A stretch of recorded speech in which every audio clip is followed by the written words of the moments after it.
association La Jarre éco-citoyenne à Rochefort-du-Gard, au jardin de quartier de Allée du Pébrier, une idée de réemploi d'une cuve, une tonne à eau de 1000 litres, dont la vanne a complètement éclaté.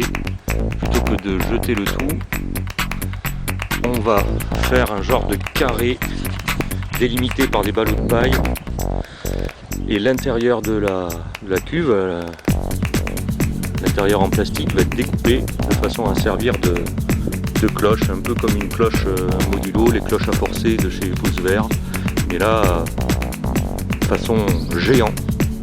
À l'intérieur on fera pousser des melons, des courgettes, enfin on verra quoi. Voilà, cette cuve était initialement à la place de celle-ci. On s'était aperçu malencontreusement qu'elle était percée. On a pu en trouver une autre, et merci à Eric pour le transport de cette nouvelle. Et plutôt que de jeter, car on n'aime rien jeter à l'association, on va faire un beau petit carré potager dont même les bords et les limites pourront aggrader et venir amender petit à petit en se décomposant ce nouveau carré potager. Bon, la cuve on la retrouve là-bas au fond, on va la découper, je vais vous expliquer.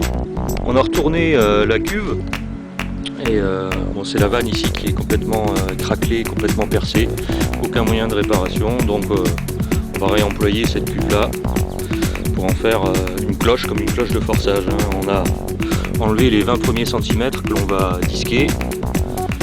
Voilà. Et ensuite on la mettra en place. On la mettra en place où? Au jardin aromatique de quartier, là-bas au fond.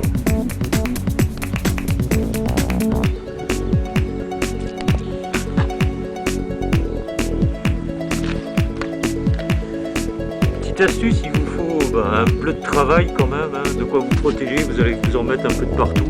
Surtout couvrez la bouche, les yeux, des gants, ne faites pas comme moi. Mais bon, juste aussi pour vous dire une petite astuce, une fois que vous avez fait les trois côtés, pour pas que tout se casse la figure, vous pouvez interposer, si vous êtes tout seul à travailler, même si vous êtes accompagné, deux gros tasseaux qui vont vous permettre de finir le travail et de tronçonner la dernière partie. Sinon ça risque d'être dangereux là sur la fin, donc faites attention à vous. On poursuit l'idée de réemployer cette cuve de 1000 litres complètement HS, elle est percée, pour une structure grimpante, en amendant simplement des ballots de paille mis en cercle, que l'on va faire tenir par des rondins de bois. Les rondins de bois, on va les mettre 25 cm dans la terre grâce à ce magnifique outil de chez Fiskars Quick Drill, une tarière de 10 cm de diamètre. Et là, très aisément, c'est mon premier essai, je viens d'enfoncer 20 cm dans le sol, qui est composé de cailloux, etc. Franchement, j'aurais pas pensé que ce soit si efficace. Enfin voilà quoi, deux rondins sur chaque côté, on va maintenir une petite planche, et ça suffira pour faire tenir cette structure. Le compost est déjà prêt, compost que l'on avait fait mûrir grâce à l'activateur de compost de chez AlgoFlash Natura-Sol, c'est très bien. Pour recomposer une pile dans le futur, j'ai déjà du crottin que je vais aller chercher au centre équestre, crottin qui fermente finalement, quoi. Et voilà. Après on mettra la structure en fer sur le dessus, et on va garder aussi le plastique, la cuve plastique qui est là, qui servira un peu comme une cloche de ces modulos quoi, géantes. Ça va être génial. Enfin, à tout à l'heure.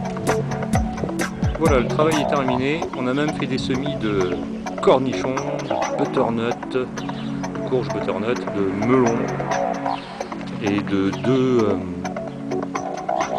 tomates russes, paillées et tout.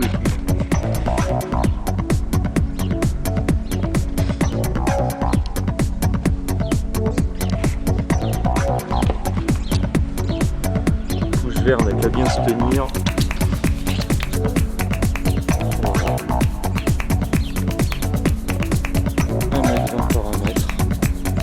Donc à peu près 1 mètre cube, 1 mètre carré au sol. Le bac F8 fibré il a été récolté. Des pois.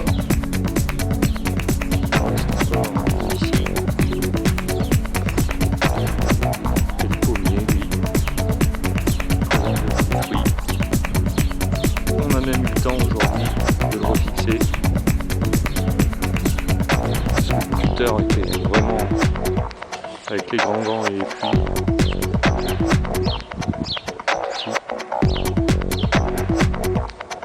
Voilà, c'est pas cool.